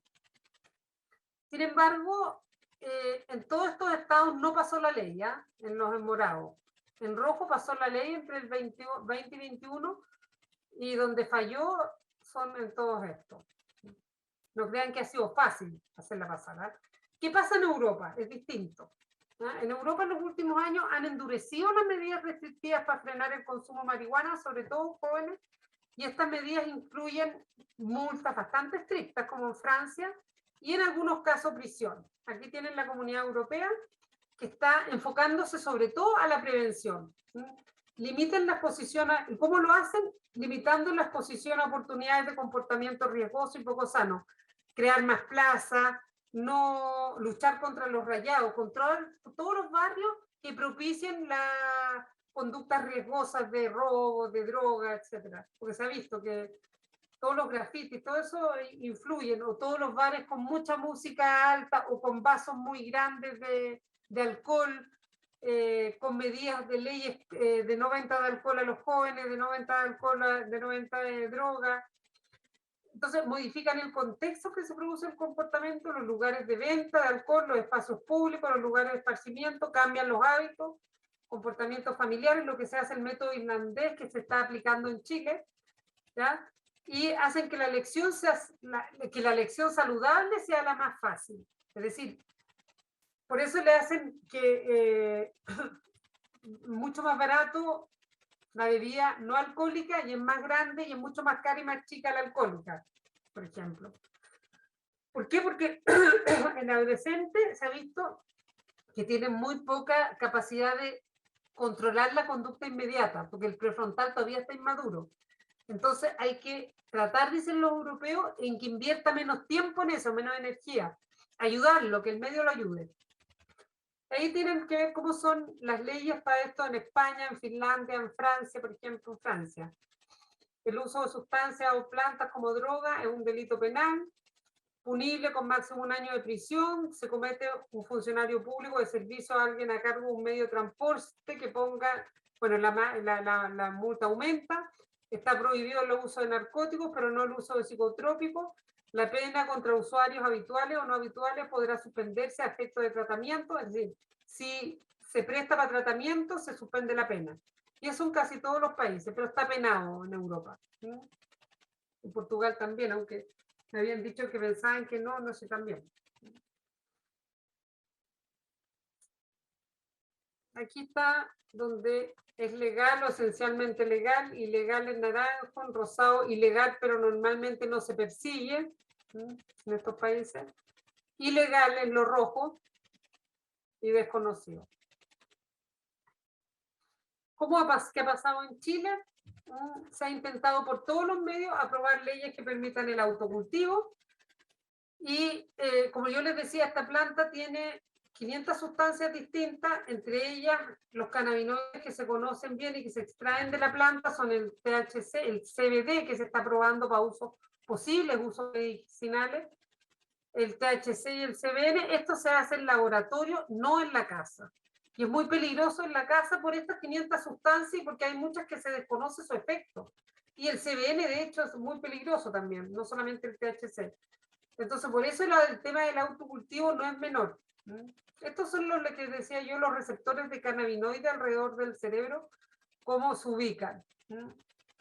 Cuando se fuma THC, cuando se fuma marihuana, el THC estimula artificialmente estos receptores, cuyo rol es regular, es la regulación emocional y la respuesta al estrés.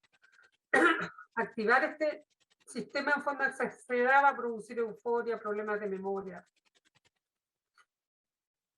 Bueno, hay un gran mercado, como les decía yo, que está impulsando que se legalice y que haya autocultivo. Hay mucho capital detrás de esta industria canábica. Yo les puse en ticket rojo los que están ya en Chile. ¿Ya? El que financió, por ejemplo, todo el tema en Uruguay fue Soros, este millonario. Auscan es la empresa australiana que ya está en Chile. La empresa canadiense Cronos es otra gran empresa que ha puesto mucho capital. Quirón también, fundada por los colombianos, con capital canadiense también está. Esto, magnate detrás de la legalización de la marihuana en Uruguay. Aquí está Daya, que es chilena, que está con Auscan ya. La marihuana cotiza al alza en el Nasdaq. El millonario negocio de la marihuana medicinal en Chile. Tenemos que avanzar hacia la exportación, bueno, que aumenta el valor. ¿Cuáles son las empresas detrás del negocio de la marihuana? Desde que se aprobó la legalización de la marihuana en Canadá, Altria, que es subsidiaria de Philip Morris y fabricante de cigarros Marlboro, como ha bajado tanto el consumo de cigarros, ha invertido $2.000 millones en instalaciones de producción de marihuana en Canadá. Después, el gigante en producción de bebidas alcohólicas, Constellation Brands, ha invertido $5.000 millones en el mismo mercado. Después, Imperial, la cuarta compañía tabacalera del mundo, acaba de comprar $100 millones, una participación en Auxly Cannabis, que es una empresa de avanzada en el desarrollo del cannabis. Bueno, está claro que las ventas del tabaco han caído en el mundo y también cómo estas grandes tabacaleras piensan recuperar el mercado, que es mediante la marihuana. Aquí tienen a Juul, una exitosísima empresa que produce vaporizadores de nicotina y que es subsidiaria de la compañía de marihuana. Ha visto escalar hasta el cielo sus ventas. Ahora resulta que se les ha abierto un mercado enorme con los vaporizadores de marihuana. Ha aumentado mucho esto. Y una última encuesta Gallup concluye que los jóvenes ven mucho más probable fumar marihuana que cigarros. Entonces queda claro por qué las grandes empresas tabacaleras del mundo están invirtiendo lo que pueden en marihuana. Estoy a punto de compartir son esto, a uno le llega por internet. Cómpralo, se dueño, van al Jumbo y ven Familand, Cannabis, esto por todos lados. La propaganda. Ya se los mostré. A nivel mundial, el 2013 ya se había juntado, ¿ya? Esto como esta curva de cigarros bajaba y empezaba a aumentar la de consumo de marihuana. Como se desciende y aumenta cada vez más el 2018. Aumento consumo diario de marihuana entre 12 y 17 años. Ahí ya tienen cada vez más. Y en la concentración de THC 2004, 2012 y ahora está más como en la mitad ya. Como en el pito, esto ha sido modificado genéticamente, el THC en Colorado, todas las muestras de marihuana incautadas en Colorado para disparar la concentración de THC, que es la que produce psicosis y daño en el prefrontal, como decía. Aumento de concentración de THC en la planta marihuana. Análisis de la composición en Chile. Esto acaba de salir el 16 de octubre. Se hizo un estudio, el ISP, el Instituto de Salud Pública, y los resultados fue que se detectó en todas las muestras de marihuana un promedio de concentración de 17% de THC. Esto es altísimo, fíjense lo grave que puede ser. marihuana que circula en Chile no posee un compuesto terapéutico, 0 CBD, puro THC. Y esto es como el promedio de Estados Unidos, en los distintos años, 2010, 2011, hasta el 2015, el promedio de estados que no habían legalizado versus Colorado, cómo va aumentando siempre en Colorado, que fue el primero que legalizó. Entonces ha sido un estado experimento. Esto, comparación de consumo en Colorado versus estados donde no están legalizados, ya en los últimos años, último mes, lo mismo. La publicación 2020 encontró aumento en el consumo diario de marihuana entre las siguientes poblaciones en 2017, un aumento en todos estos cursos, octavo, en el 10º año, segundo medio sería eso, 17% va aumentando. El consumo joven ha aumentado consistentemente en Colorado desde su legalización, las hospitalizaciones también, porque produce intoxicación.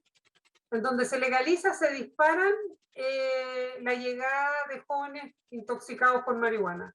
Aumento del vaping, accidentes de tráfico, muchos accidentes de tráfico porque hay muchos receptores en el cerebelo y el cerebelo tiene que ver con la coordinación motora. Entonces aumenta los accidentes bajo los efectos, los accidentes con resultado fatal bajo efecto de marihuana.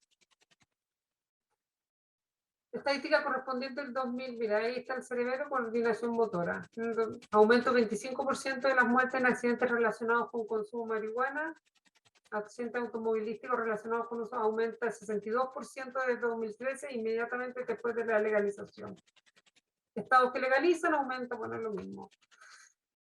¿Disminuye o no el narcotráfico? Que es el tema. Las plantaciones ilegales incautadas en Colorado aumentaron, mire cómo aumentaron acá. En 80%. Bueno, el mercado negro para la marihuana no se ha desvanecido desde que nuestro estado se legalizó y de hecho continúa floreciendo. Esto es lo que se encuentran ustedes en Colorado. Esto en Uruguay, como la actividad en el mercado negro de la legalización se triplicó en 3 años. Esto es un resumen respecto a la evidencia sobre legalización en la marihuana.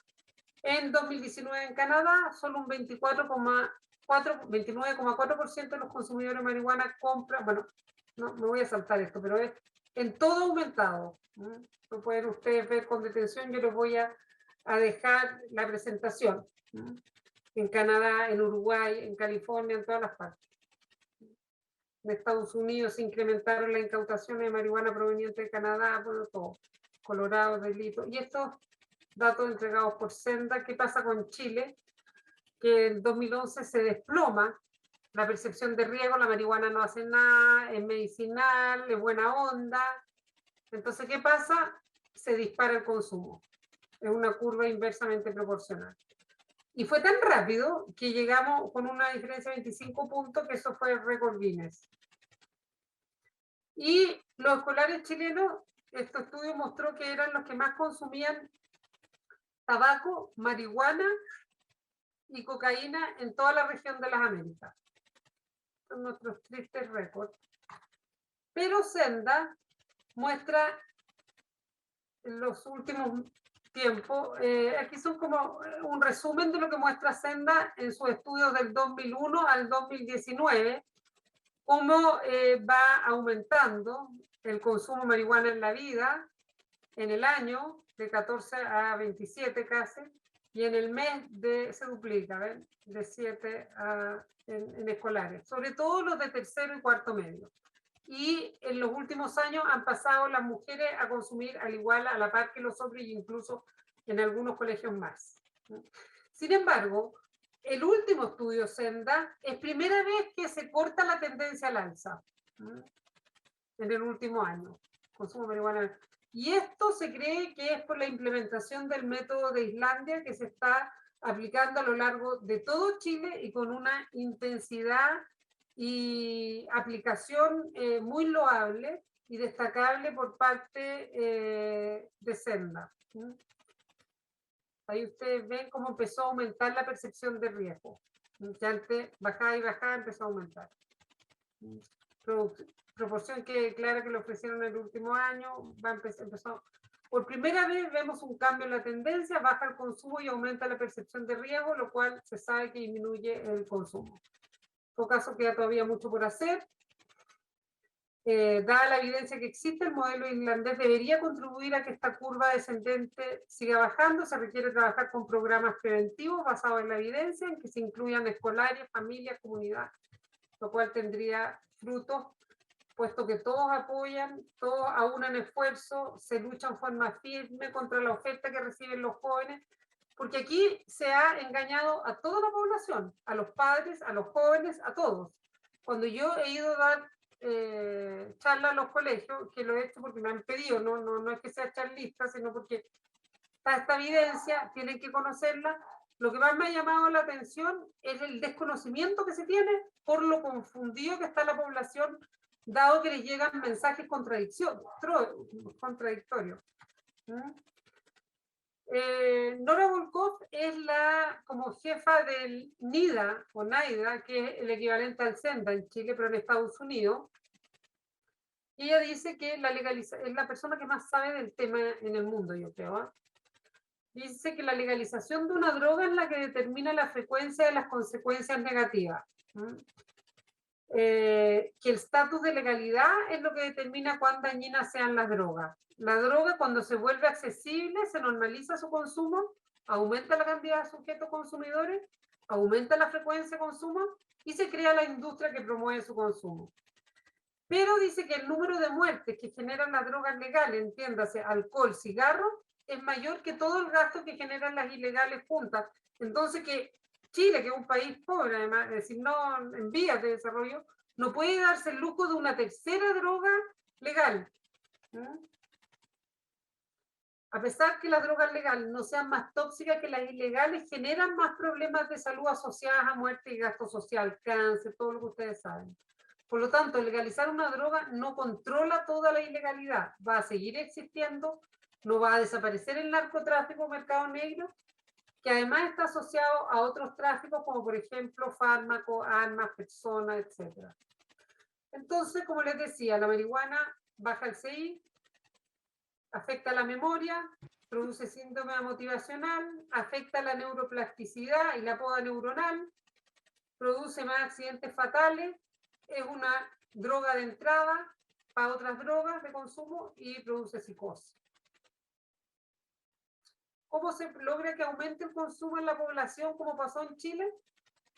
Así, usando la publicidad y ideologizando el tema.